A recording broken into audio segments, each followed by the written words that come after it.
round 3. Let me just adjust something slightly and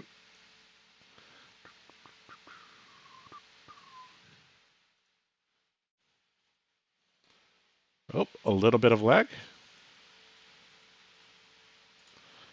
Just gonna scoot Kelvin's name over a little bit. Transition. Start the recording.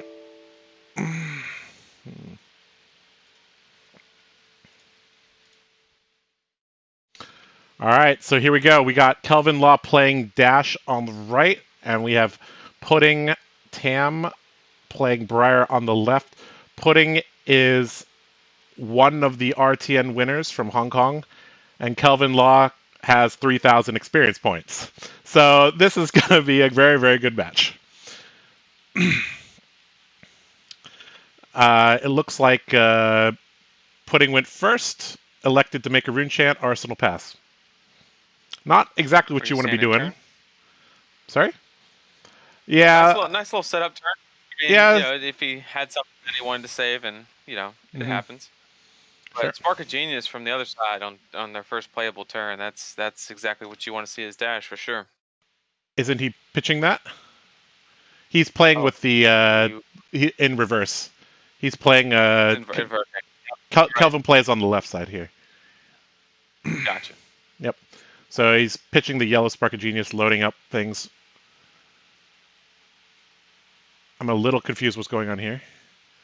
Pitching a red and a Fate Foreseen here. So it looks like Kelvin has decided to sideboard in at least Fate Foreseen, Sink Below, that type of defensive package. And there we get to see the shoebox, the Flesh and Blood shoebox that is available in Taiwan and Hong Kong. Make it a little bit of a debut there. All right. Looks like they're getting the dice out to help us. We appreciate that.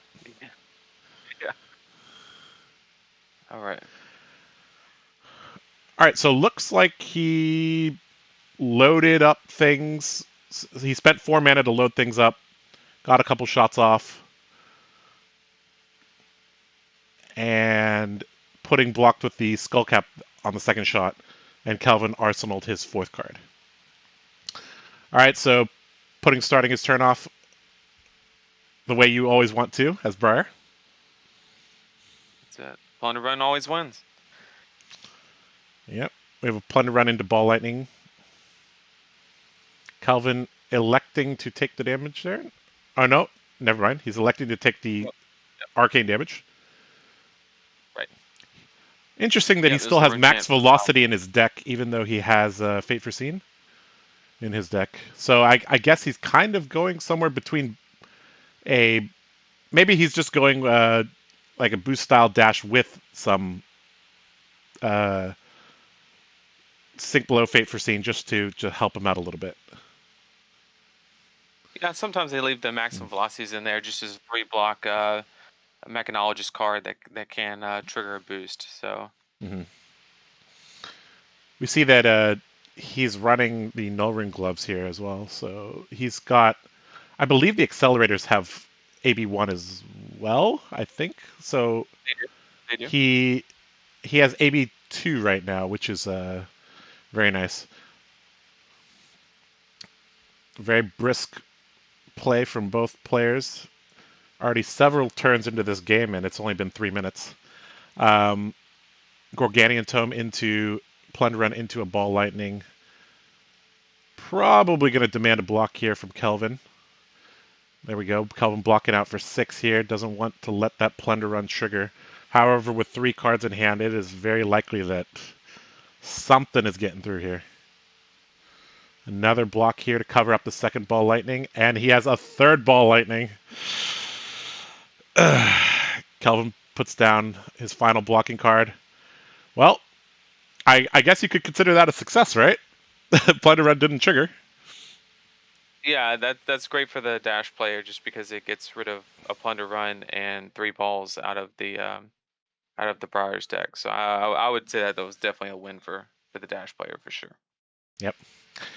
especially if the dash player is trying to play controlled, those 3-ball lightnings are very likely to. I mean, they're one of the key ways that you can come back or get a killing blow at the end. Trying to set up like a double sting, triple ball setup. Absolutely. Speaking of sting of sorcery and ball lightning, why do you need to set them up at the bottom of the deck? You just draw them together, right? And I think he has another ball lightning in his hand, so this is going to be a good turn for sure. Yep.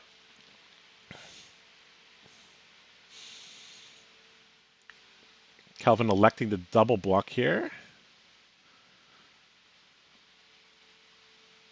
Another ball lightning. Okay, that was a little bit. Kelvin really played that defensive card very fast. Didn't really let Briar trigger the sting, but looks like that is sorted out without much issue.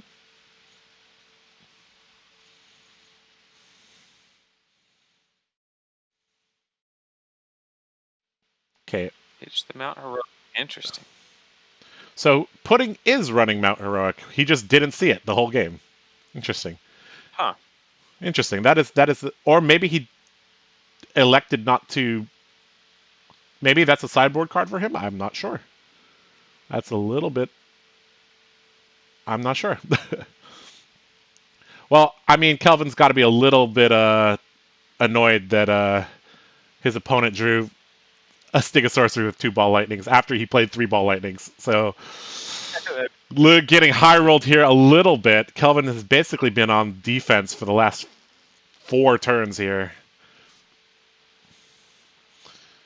Looks like this is going to be an off turn, though. Oh, wow, a gigantic off turn. Yep. So Pudding bricked. What is a gigantic off turn? Anytime you see, yeah. So probably anytime you did not draw a attack action card. Yep. The issue. And the big difference here is last turn, if he would have arsenaled that Channel Mount Heroic, he probably could have played that Tome of Harvest because he had an arsenal. So maybe he was being a little bit greedy on pitching that Mount Heroic, and maybe it would have served a little bit better in arsenal. But hindsight's 20/20. All right, and it looks like Calva's going to take full advantage of the fact that Pudding had an off turn, getting in with the pistol. And is he going to arsenal this card? Looks like he is. So that's not much of a turn either from Kelvin. I mean, he got some damage in, really but maybe he actually had a defensive reaction in hand. I mean, it makes no sense to not play it out if he could. Looks like we have a Sonata for X is 1, hitting 2. Yeah. So that is pretty good. Really seeing the power of Sonata here.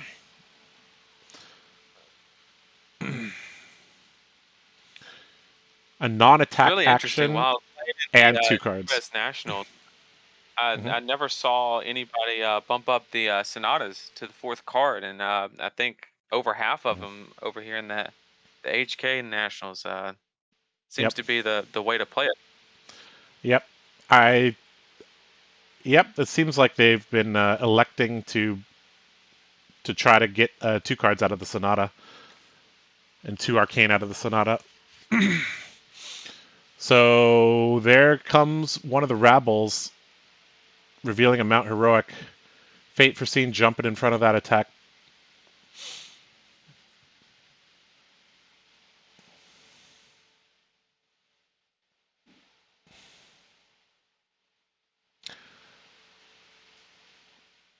One of the issues of seeing the Channel Mount Heroic on top is that like the Briar player can actually try to set up for an even bigger turn because they know that they're guaranteed to draw it. So that might actually impact some of Pudding's decisions here. Because he's taking these guys have been playing very quickly, and this is like the first time we've seen him kind of slow down here. Looks like he's going to pitch 2 cards to play a CNC. There is something in Arsenal, and Kelvin throws 2 cards to block that. So he has 1 card left. Looks like this is just going to be a pitch load. That's a red unmovable there. So I guess Kelvin was expecting a Earth Briar out of Pudding. So that is something that I mean you wouldn't see at U.S. Nationals, right? You would 100%. not see a dash siding in an unmovable. That's one of the quirks to the Hong Kong meta is that people are very well aware of what other people run. It's also possible that maybe even Kelvin saw Pudding play earlier. So bringing the immovable actually makes sense against Earthbriar, but obviously it's a bit more of a dead card against the Lightning Briar. Well, in the Lightning Briar matchup as well, you have like the nimblisms that like he just played, and they'll pump it to 7. So your yellow True. and red unmovable will Yeah, fully cover that up for sure. Yeah, and there's something to be said for denying draws. Like defense reactions are one of the best ways to shut down Lightning Briar. So, yeah, the more we talk about it, the more I'm for it. Looks like he's pitching here to block the arcane, and then he's blocking the physical damage, really valuing his health here, as most Dash players would. Kelvin loading up his gun. Looks like there might be some issue. I'm not exactly sure what's going on. So he's putting the pitch cards on bottom and now drawing. And then we're going to proceed with Kelvin's turn. Loading up the gun, firing the gun here.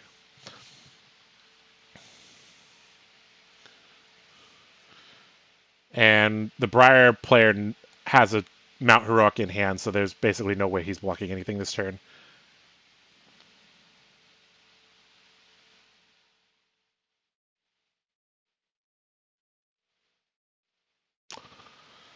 All right, let's see what type of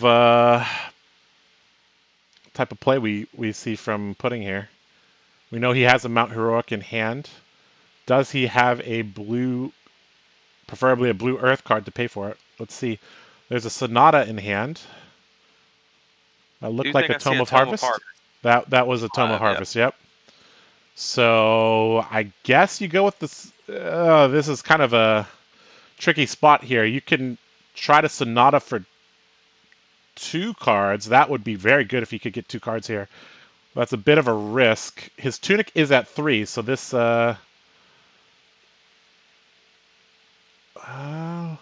looks like he's pitching for it.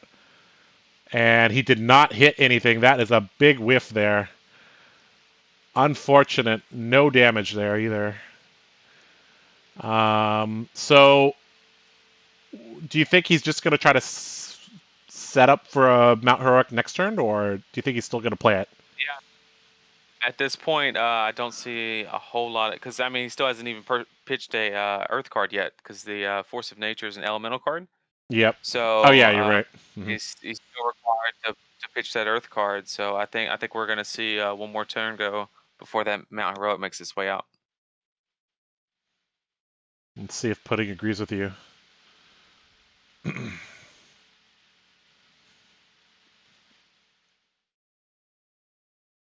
Okay, of course, he does have the Tome of Harvest in hand, so it could. Okay, we're going to see strike instead. Oh, okay. So I guess that wasn't a Tome of Harvest. That was a Force of Nature that we saw. It looked kind of similar. Because he E-strike and he put the Channel Mount Heroic on the bottom. That's what happened there. All right. Looks like Kelvin again covering up there. Just trying to... I don't think he's trying to fatigue the Briar. I think he's just kind of waiting for his opportunities here. Like, this is a good opportunity. Block 2, and then he's going to get to return some damage here and probably take the life lead. Yeah, CNC is that a for double? 6 is not... Is that a double plunder run? He pitched 2 red plunder runs there. Ooh, that's not good. And the pistol action continues. That's it. Exactly what Dash wants to see.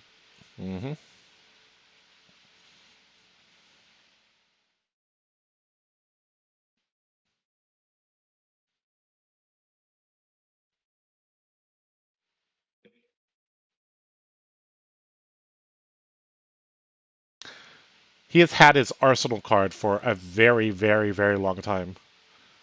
I'm wondering what it is.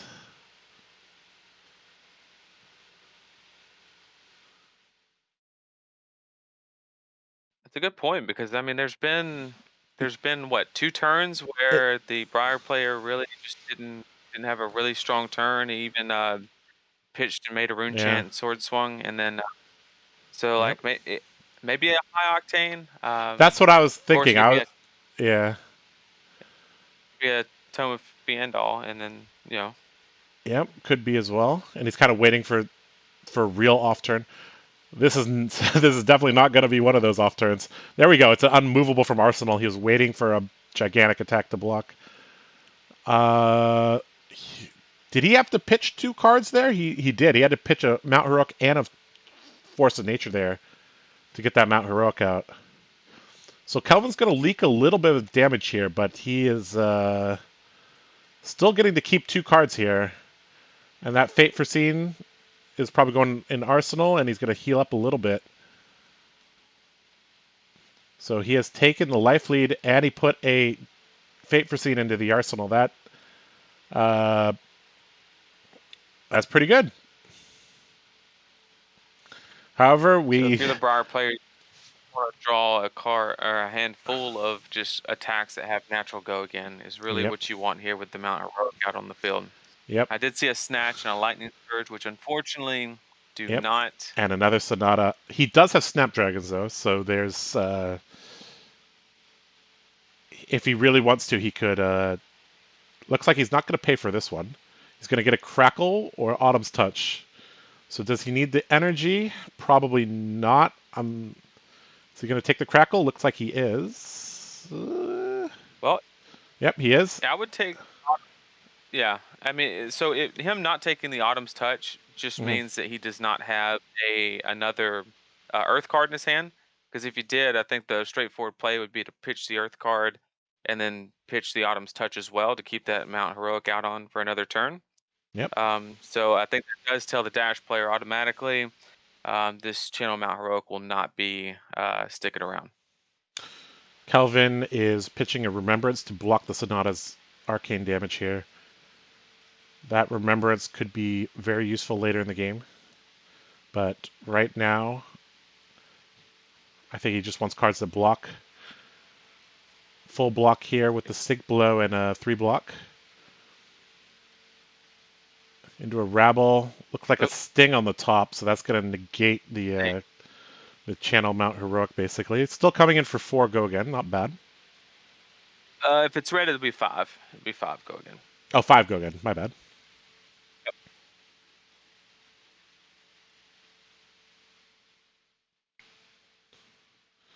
Kelvin checking the graveyard really quickly there.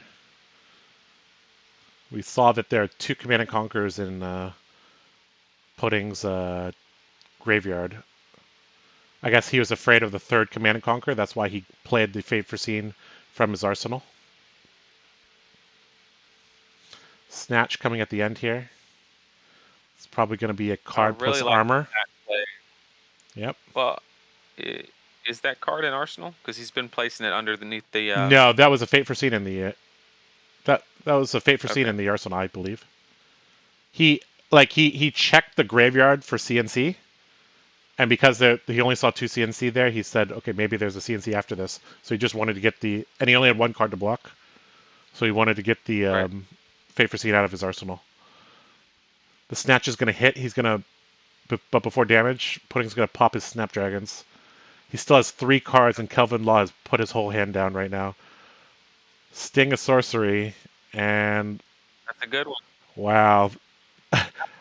Didn't need it for the arcane damage, but it gets to go again on the next one, so... Good presence of mind there from Pudding to play a non-attack, and then 3 attacks, and then a non-attack. Remember his lightning trigger there? Looks like Kelvin is going to leak quite a bit of damage here. Going to drop into the mid-teens here. And then we got 7 more coming right after it. Yep. Not looking good here. Another 7 with the Sting. 7 and 1 Yep. And Pudding does not care about his Earth embodiments because as soon as the 4th card was blocked, he knew he didn't even need to bother about that. Kelvin drops down to 9.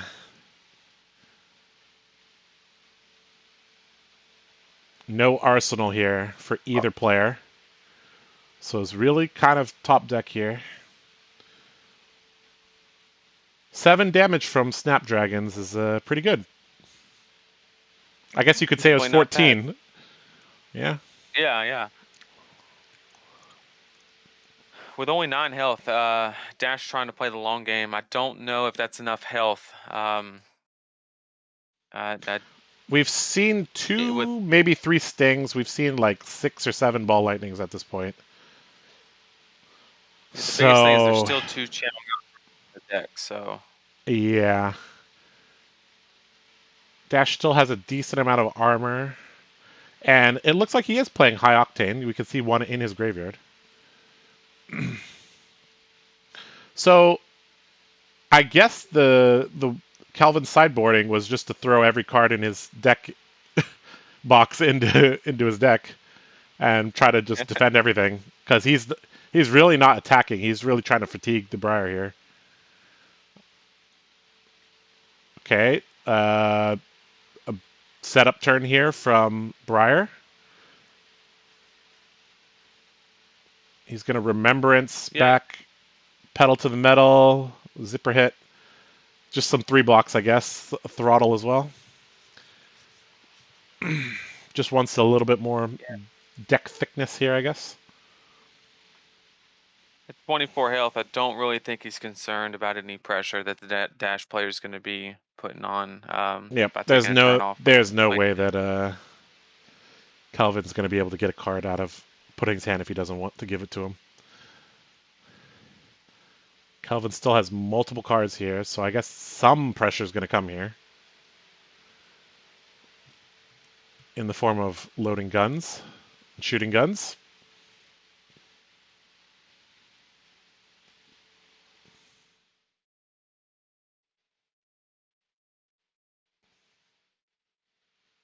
Is that another? Okay. So he's pitching Spark of Genius to load things instead of playing it. I guess the other card was not enough energy for him. He decides to not arsenal a card. This is... I mean, I don't see how he lives through this turn, as if Pudding has like 2 or 3 attacks. We're like, if he has 3, it's like 3 attacks here is basically done. Tome of Harvest here. Putting the arsenal card on bottom. Is that puts 1 Earth card in the pitch zone, and it's very easy to get another one in there. And so the Channel Mount Heroic is very likely to stay for a whole nother turn. And it also puts 1 on attack action in play, which is 1 step closer to Embodiment of Lightning. He clearly has the Nimblism, which gets there 1 step closer. Yep. We could see a knockout blow here pretty soon. We have a Force of Nature coming into play without a fuse. Well, the Force of Nature, it's essentially a Steel Blade Supremacy with Channel Mount Heroic on the field, because everything's by 3. So it's actually possible, if you keep drawing attacks, to create an infinite loop there. And here we have a gigantic Command and Conquer with Go Again. And yeah, here we have the writing on the wall here, I think. A triple block here, just 1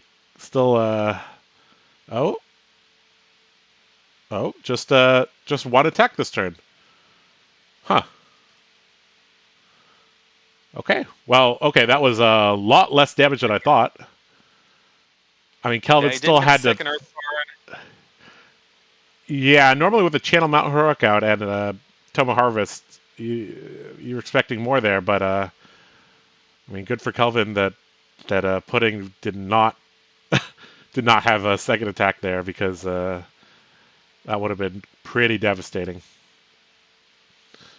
So now we've been playing a couple turns here. I think Pudding's deck is maybe, what would you say, 20 cards, 15 cards? We've been going a little bit yeah, of, it's probably yeah, somewhere around there. And he's been pitching a lot of non-attack actions because there was a lot of those turns where he had to double pitch red plunder runs for the first CNC and stuff like that. So he's really getting to the point to where you got to start asking yourself, how many attack actions do I have left in the deck, and what's the true value on a Channel Mount Heroic, even though he's about to put a second one into his deck, and because you can have that card out there, and that's great, but if you have no attack actions, obviously like last turn where he was only able to buff a CNC by 3, it's not exactly the best card to get. Looks like Impulsive Candlehold is going to reload his gas a little bit there. Kelvin continuing to block here. Hoping for a little bit of an off turn from Pudding, but this might be one of them. We'll see. Arcanic. Oh, there it is. With. Okay, so this does not have go again. So this is just 7 damage here. So if Kelvin wants, he's going to be able to keep 2 cards here. It's actually really interesting. I'm curious of what the Briar player's arsenal card is because, well, that answers that. That answers and now that. He gets the Lightning Surge arsenal, and that's exactly what you want because it's a card with go and natural go again in the arsenal. That was extremely good presence of that was extremely good defense there from Kelvin. He pitched to block the arcane damage, and he overblocked by 2. I think most players there would have maybe taken the arcane, blocked Exacxies there, or maybe block 6 against 7, and try to get some tempo, but not Kelvin Law. Oh, no. Second Mount Heroic here. Oh, and the snatch. Okay. Snatch into the Lightning Surge from Arsenal. This is 10? 11. It's 11 due to the Force of Nature, and then he's got the Lightning Surge. It's going to come in for 10 after. Yep, so he's still force a draw card. Yep. So it should be game this turn, especially if he draws another attack. Then it's then it really. He has a Remembrance in hand. That's not when you want to draw it, unless he has something to pitch it, or is that a sigil? I can't quite tell. That's a sigil. That's a sigil. So this is gonna okay.